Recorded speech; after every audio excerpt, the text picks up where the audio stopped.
ఓం శాంతి. ఈరోజు మురళి 24 మార్చ్ 2025. బాబా చెప్తున్నారు, మధురమైన పిల్లలు, ఈ జ్ఞానము మిమ్మల్ని శీతలంగా చేస్తుంది. ఈ జ్ఞానం ద్వారా కామ క్రోధాల అగ్ని సమాప్తమైపోతుంది. భక్తి ద్వారా ఈ అగ్ని సమాప్తమవ్వదు. ప్రశ్న: స్మృతిలో ముఖ్యమైన శ్రమ ఏది? జవాబు: తండ్రిని స్మృతి చేసేందుకు కూర్చున్నప్పుడు దేహం కూడా గుర్తు రాకూడదు. ఆత్మాభిమానిగా అయి తండ్రిని స్మృతి చేయండి. ఇందులోనే శ్రమ ఉంది. ఇందులోనే విఘ్నాలు వస్తాయి. ఎందుకంటే అర్ధకల్పం దేహాభిమానులుగా ఉన్నారు. భక్తి అంటేనే దేహస్మృతి. ఓం శాంతి. స్మృతి కొరకు ఏకాంతము చాలా అవసరమని పిల్లలైన మీకు తెలుసు. మీరు ఎంత ఏకాంతంగా శాంతిగా తండ్రి స్మృతిలో ఉండగలరో అంత శాంతిగా గుంపులో ఉండలేరు. పాఠశాలలో కూడా పిల్లలు చదువుకున్నప్పుడు ఏకాంతంలోకి వెళ్ళి చదువుకుంటారు. ఇందులో కూడా ఏకాంతం అవసరం. తిరిగేందుకు వెళ్ళినప్పుడు కూడా స్మృతి యాత్ర ముఖ్యమైనది. చదువు చాలా సహజం. ఎందుకంటే అర్థకల్పం మాయారాజ్యం వచ్చినందున మీరు దేహాభిమానులుగా అవుతారు. మొట్టమొదటి శత్రువు దేహాభిమానము. తండ్రిని స్మృతి చేసేందుకు బదులు దేహాన్ని స్మృతి చేస్తారు. దీనిని దేహాహంకారము అని అంటారు. ఆత్మాభిమానులుగా అవ్వండి అని ఇక్కడ పిల్లలైన మీకు తెలుపబడుతుంది. ఇందులోనే శ్రమ అనిపిస్తుంది. ఇప్పుడు భక్తి వదిలిపోయింది. భక్తి శరీరం జతలోనే చేస్తారు. తీర్థస్థానాలు మొదలైన వాటికి శరీరాన్ని తీసుకువెళ్ళవలసి ఉంటుంది. దర్శనం చేసేందుకు, ఇది చేసేందుకు శరీరం వెళ్ళవలసి ఉంటుంది. మేము ఆత్మలము. పరంపిత పరమాత్మ అయిన తండ్రిని స్మృతి చేయాలి అను చింతనే ఇక్కడ మీరు చేయవలసి ఉంటుంది. ఎంత స్మృతి చేస్తారో అంత పాపం సమాప్తమవుతుంది. భక్తి మార్గంలో అయితే ఎప్పుడు పాపం సమాప్తమవ్వదు. ఎవరైనా వృద్ధులు మొదలైన వారికైతే ఆంతరికంగా మేము భక్తి చేయలేకపోతే నష్టం కలుగుతుంది, నాస్తికులుగా అవుతాము అని భ్రమ ఉంటుంది. భక్తి అగ్ని వలె అంటుకుని ఉంది. జ్ఞానంలో శీతలత ఉంది. ఇందులో కామక్రోధాల అగ్ని సమాప్తమవుతుంది. భక్తి మార్గంలో మనుషులు ఎంతో భావన ఉంచుకుంటారు, శ్రమ చేస్తారు. బద్రీనాథ్కు వెళ్ళారనుకోండి, మూర్తి సాక్షాత్కారం అవుతుంది. తర్వాత ఏమవుతుంది? తక్షణమే భావన కూర్చుంటుంది. తర్వాత బద్రీనాథుడు తప్ప వేరెవ్వరి స్మృతి బుద్ధిలో ఉండదు. మొదట కాలినడకన వెళ్ళేవారు. తండ్రి చెప్తారు, నేను అల్పకాలానికి భక్తుల మనోకామనలను పూర్తి చేస్తాను, సాక్షాత్కారాలు చేయిస్తాను. కానీ నేను వీటి ద్వారా లభించను. నేను లేకుండా వారసత్వం లభించదు. వారసత్వం నా ద్వారానే లభించాలి కదా. వీరంతా దేహదారులు. వారసత్వం రచయితైన ఒక్క తండ్రి ద్వారా మాత్రమే లభిస్తుంది. మిగిలిన జడం లేక చైతన్యమంతా వారి రచన. రచన ద్వారా ఎప్పుడు వారసత్వం లభించదు. పతిత పావన్లు ఒక్క తండ్రి మాత్రమే. కుమారీలు సాంగత్య దోషం నుండి చాలా రక్షించుకోవాలి. బాబా చెప్తారు, ఈ పతితత్వం వల్ల మీరు ఆది మధ్యాంతాల దుఃఖం పొందుకుంటారు. ఇప్పుడు అందరూ పతితులే. మీరిప్పుడు పావనంగా అవ్వాలి. నిరాకార తండ్రియే వచ్చి మిమ్మల్ని చదివిస్తున్నారు. బ్రహ్మ చదివిస్తున్నారని ఎప్పుడూ భావించకండి. అందరి బుద్ధి శివబాబా వైపే ఉండాలి. శివబాబా ఇతని ద్వారా చదివిస్తాడు. దాదీలైన మిమ్మల్ని చదివించేవారు కూడా శివబాబాయే. వారికి ఏం మర్యాద చేస్తారు? మీరు శివబాబా కొరకు ద్రాక్ష, మామిడి పళ్ళు తీసుకొస్తారు. కానీ శివబాబా నేను అభోక్తను అని అంటారు. ఇవన్నీ పిల్లలైన మీ కొరకే. భక్తులు భోగ్ పెడతారు, పంచుకుని తింటారు. నేను తినను. తండ్రి చెప్తారు, పిల్లలైన మిమ్మల్ని చదివించి పావనంగా చేసేందుకే నేను వస్తాను. పావనంగా అయి మీరు లక్ష్మీనారాయణుల వలె శ్రేష్టమైన పదవిని పొందుతారు. ఇదే నా కర్తవ్యం. శివ భగవాను వాచ అని అంటారు కూడా. బ్రహ్మ భగవాను వాచ అని అన్నారు. బ్రహ్మవాచ అని కూడా అన్నారు. ఇతను కూడా మురళి వినిపిస్తాడు, కానీ సదా శివబాబానే వినిపిస్తున్నారని భావించండి. ఏ పుత్రునికైనా బాణం బాగా వెయ్యాలి అనుకుంటే బాబా స్వయంగా ప్రవేశిస్తారు. జ్ఞానబాణం తీక్ష్ణమైందని మహిమ చేయబడుతుంది కదా. సైన్స్లో కూడా ఎంత శక్తి ఉంది. బాంబులు మొదలైన వాటి శబ్దం ఎంతగా ఉంటుంది. మీరు ఎంత సైలెన్స్లో ఉంటారు. సైన్స్పై సైలెన్స్ విషయం పొందుతుంది. మీరు ఈ సృష్టిని పావనంగా చేస్తారు. మొదట స్వయాన్ని పావనంగా చేసుకోవాలి. డ్రామానుసారం పావనంగా కూడా తప్పకుండా అవ్వాలి. అందువల్లనే వినాశనం కూడా నిర్ణయింపబడి ఉంది. డ్రామాను అర్థం చేసుకొని చాలా హర్షితంగా ఉండాలి. ఇప్పుడు మనం శాంతిధామానికి వెళ్ళాలి. అది మన ఇల్లు. ఇంటికి ఖుషీగా వెళ్ళాలి కదా అని తండ్రి చెప్తారు. ఇందులో ఆత్మాభిమానులుగా అయ్యేందుకు చాలా శ్రమ చేయాలి. ఈ స్మృతి యాత్ర గురించే బాబా చాలా నొక్కి చెప్తున్నారు. ఇందులోనే శ్రమ ఉంది. నడుస్తూ తిరుగుతూ స్మృతి చేయటం సహజమా, లేక ఒక్క స్థానంలో కూర్చుని స్మృతి చేయటం సహజమా అని బాబా అడుగుతున్నారు. భక్తి మార్గంలో కూడా ఎన్నో మాలలు తిప్పుతారు. రామా రామా అని చెప్పిస్తూ ఉంటారు, కానీ లాభం ఏమీ ఉండదు. భోజనాన్ని తయారు చేయండి, ఇంకేదైనా చేయండి, తండ్రిని స్మృతి చేయండి అని బాబా పిల్లలైన మీకు చాలా సహజమైన యుక్తిని తెలియచేస్తారు. భక్తి మార్గంలో శ్రీనాథ ద్వారంలో భోగ్ తయారు చేయనప్పుడు కొద్దిగా కూడా శబ్దం రాకూడదని నోటికి పట్టి కట్టుకుంటారు. అది భక్తి మార్గం. మీరైతే తండ్రిని స్మృతి చేయాలి. వారు అంతా భోగ్ స్వీకరింప చేస్తారు, కానీ దాన్ని దేవతలు తినరు. పండాలు కుటుంబాలు ఉంటాయి, వారు దానిని తింటారు. మనల్ని శివబాబా చదివిస్తున్నారని ఇక్కడ మీకు తెలుసు. మనల్ని శివబాబా చదివిస్తున్నారని భక్తులు భావించరు. భలే శివపురాణాన్ని తయారు చేశారు, కానీ అందులో శివపార్వతులను శివశంకరులను అందర్నీ కలిపేశారు. దాన్ని చదవటం వలన ఏ లాభమూ కలగదు. ప్రతి ఒక్కరూ తమ శాస్త్రాన్ని చదవవలసి ఉంటుంది. భారతవాసులకు ఒక్క గీత మాత్రమే ఉంది. క్రైస్తవులకు ఒక్క బైబిల్ ఉంది. గీత దేవీ దేవతా ధర్మశాస్త్రం. అందులోనే జ్ఞానముంది. జ్ఞానంనే చదువుతారు. మీరు జ్ఞానాన్ని చదవాలి. యుద్ధం మొదలైన విషయాలు ఏ పుస్తకాల్లో ఉన్నాయో వాటితో మీకు పని లేదు. మనం యోగబలం గలవారము కనుక బాహుబలం గలవారి కథలను ఎందుకు వినాలి? వాస్తవానికి మీకు ఏ యుద్ధమూ లేదు. మీరు యోగబలం ద్వారా 5 వికారాలపై విషయం పొందుతారు. మీ యుద్ధం 5 వికారాలతో. అక్కడ మనుషులతో యుద్ధం చేస్తారు. మీరు మీ వికారాలతో యుద్ధం చేస్తారు. ఈ విషయాలు సన్యాసులు మొదలైన వారు అర్థం చేయించలేరు. మీకు డ్రిల్ మొదలైనవి ఏవీ నేర్పించరు. మీ డ్రిల్ ఒక్కటే, మీది యోగ బలము. స్మృతి బలం ద్వారా 5 వికారాలపై విషయాన్ని పొందుతారు. ఈ 5 వికారాలు శత్రువులు. వాటిలో కూడా మొదటి నెంబర్ దేహాభిమానము. తండ్రి చెప్తారు, మీరు ఆత్మలు కదా, ఆత్మలైన మీరు వచ్చి గర్భంలో ప్రవేశిస్తారు. నేనైతే ఈ శరీరంలో విరాజమానమై ఉన్నాను. నేను ఏ గర్భంలోకి వెళ్ళను.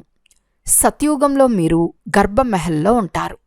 తర్వాత రావణ రాజ్యంలో గర్భచైలుకి వెళ్తారు. నేనైతే ప్రవేశిస్తాను. దాన్ని దివ్య జన్మ అని అంటారు. డ్రామానుసారం నేను ఇతనిలో రావాల్సి ఉంటుంది. ఇతని పేరు బ్రహ్మ అని పెడతాను, ఎందుకంటే ఇతడు నావాడిగా అయ్యాడు కదా. దత్తు వెళ్ళినప్పుడు ఎంతో మంచి మంచి పేర్లు పెడతారు.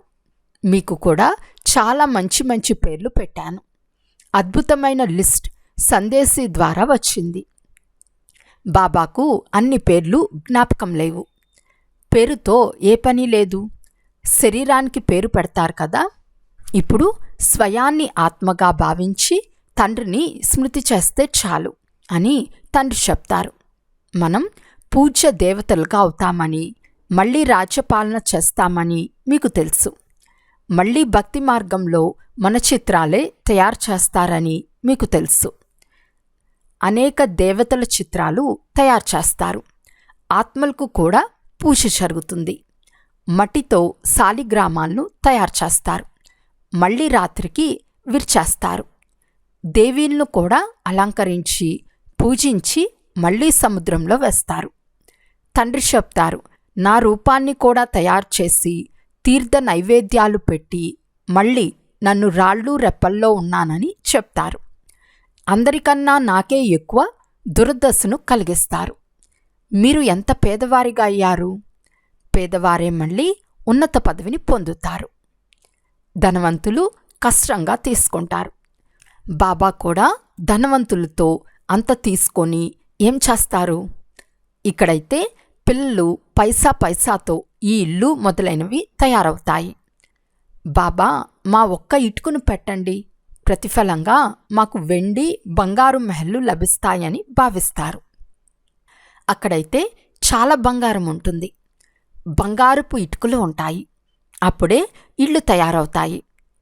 కనుక తండ్రి చాలా ప్రేమగా చెప్తున్నారు, మధురాతి మధురమైన పిల్లలు, ఇప్పుడు నన్ను స్మృతి చేయండి. ఇప్పుడు నాటకం పూర్తి అవుతుంది. తండ్రి పేద పిల్లలకు ధనవంతులుగా అయ్యే యుక్తిని తెలియజేస్తారు. మధురమైన పిల్లలు, మీ వద్ద ఏమేమి ఉందో అదంతా బదిలీ చేయండి. ఇక్కడ ఏది ఉండదు. ఇక్కడ ఏమేం బదిలీ చేస్తారో అది కొత్త ప్రపంచంలో మీకు 100 రెట్లు వృద్ధి చెంది లభిస్తుంది. బాబా ఏది అడగరు, వారు దాత. ఈ యుక్తి తెలియచేయబడుతుంది. ఇక్కడదంతా మట్టిలో కలిసిపోతుంది. బదిలీ చేస్తే మీకు కొత్త ప్రపంచంలో లభిస్తుంది. ఇది పాత ప్రపంచం వినాశనమయ్యే సమయం. ఇక్కడ ఉండేది ఏది ఉపయోగపడదు. కనుక బాబా చెప్తారు, ఇంటింట్లో యూనివర్సిటీ కమ్ హాస్పిటల్ తెరవండి. దీని ద్వారా ఆరోగ్యము ఐశ్వర్యము లభిస్తాయి. ఇదే ముఖ్యమైనది. అచ్చా, రాత్రి క్లాసు 12/3/1968. ఈ సమయంలో సాధారణ పేద మాతలైన మీరు పురుషార్థం చేసి ఉన్నతమైన పదవిని పొందుకుంటారు. యజ్ఞంలో సహాయం మొదలైనవి కూడా మాతలే ఎక్కువగా చేస్తారు. సహాయం చేసే పురుషులు తక్కువ మందే ఉన్నారు. మాతలకు ఆస్తి వారసత్వాల నష ఉండదు. వారు బీజం నాటుతూ తమ జీవితాన్ని తయారు చేసుకుంటూ ఉంటారు. మీ జ్ఞానము యథార్థమైనది, మిగిలినంతా భక్తి. ఆత్మిక తండ్రియే వచ్చి జ్ఞానమిస్తారు. తండ్రిని అర్థం చేసుకుని ఉంటే తండ్రి నుండి వారసత్వాన్ని తప్పకుండా తీసుకోవాలి. మీతో తండ్రి పురుషార్థం చేయిస్తూ ఉంటారు, అర్థం చేయిస్తూ ఉంటారు. సమయాన్ని వ్యర్థం చేయకండి. కొందరు మంచి పురుషార్థులు, కొందరు మధ్యంగా ఉంటారు, మరికొందరు తృతీయకరమైన పురుషార్థులని తండ్రికి తెలుసు. బాబాని అడిగితే వెంటనే ఎవరు ప్రథమమో, ఎవరు ద్వితీయమో, ఎవరు తృతీయమో అని వెంటనే చెప్పేస్తారు. జ్ఞానాన్ని ఇతరులకు ఇవ్వలేకపోతే వారు 3rd క్లాస్ అనే చెప్పాలి. రుజువును ఇవ్వటం లేదంటే బాబా తప్పకుండా అంటారు కదా. భగవంతుడు వచ్చి ఏ జ్ఞానాన్ని నేర్పిస్తారో అది తర్వాత ప్రాయలోపమైపోతుంది. ఇది ఎవరికీ తెలియదు. డ్రామా ప్లాన్ అనుసారం ఇది భక్తి మార్గం. దీని ద్వారా నన్ను ఎవ్వరూ ప్రాప్తి చేసుకోలేరు. సత్యుగంలోకి ఎవ్వరూ వెళ్ళలేరు. పిల్లలైన మీరిప్పుడు పురుషార్థం చేస్తున్నారు. కల్పక్రితం ఎవరు ఎంత పురుషార్థం చేశారో అంత చేస్తూనే ఉంటారు. ఎవరెవరు తమ కళ్యాణం చేసుకుంటున్నారో తండ్రి అర్థం చేసుకోగలరు. ప్రతిరోజు ఈ లక్ష్మీనారాయణల చిత్రం ముందు వెళ్ళి కూర్చోమని తండ్రి చెప్తున్నారు. బాబా, మీ శ్రీమతం ద్వారా మేం తప్పకుండా ఈ ఆస్తిని పొందుకుంటామని బాబాకు చెప్పండి. తమ సమానంగా తయారు చేసే సర్వీస్పై ఆసక్తి తప్పకుండా ఉండాలి.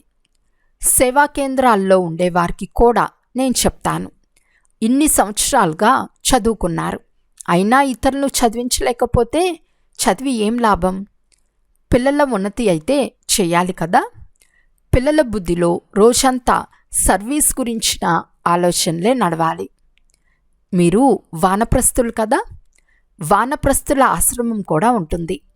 వానప్రస్థుల వద్దకు వెళ్ళాలి. మరణించేందుకు ముందు లక్ష్యమైనా తెలపండి. శబ్దానికి అతీతంగా ఆత్మ ఎలా వెళ్ళాలి?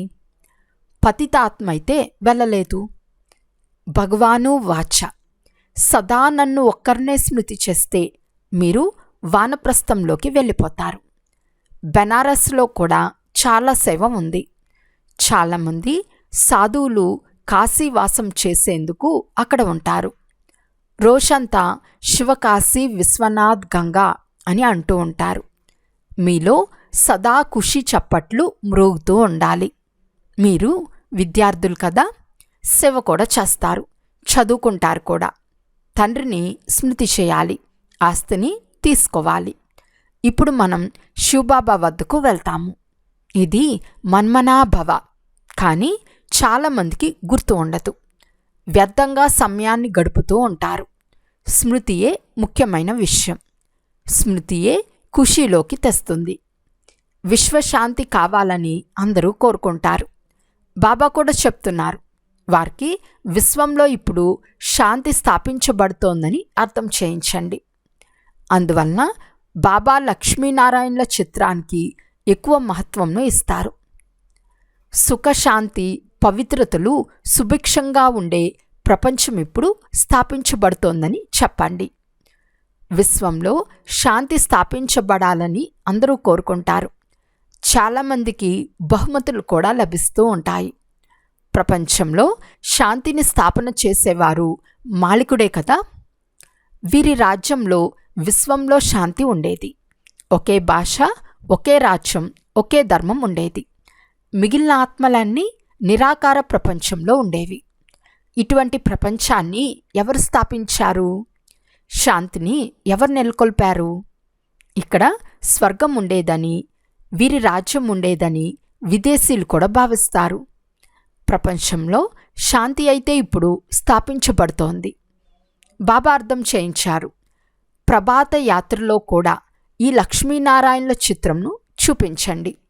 ఈ రాజ్యం స్థాపించబడుతోందని అందరి చెవుల్లో పడాలి. నరక వినాశనం ఎదురుగా నిలిచి ఉంది. డ్రామానుసారం బహుశా ఆలస్యమవుతుంది. పెద్ద పెద్ద వారి అదృష్టంలో ఇప్పుడే లేదు. అయినా బాబా పురుషార్థం చేయిస్తూనే ఉంటారు. డ్రామానుసారం సేవ నడుస్తూ ఉంది. మంచిది. శుభరాత్రి. బాబా అందరికీ గుడ్ నైట్ చెప్పారు. అచ్చా, మధురాతి మధురమైన అపురూపమైన పిల్లలకు మాతాపిత బాప్దాదాల ప్రియస్మృతులు మరియు గుడ్ మార్నింగ్. ఆత్మిక పిల్లలకు ఆత్మిక తండ్రి నమస్తే.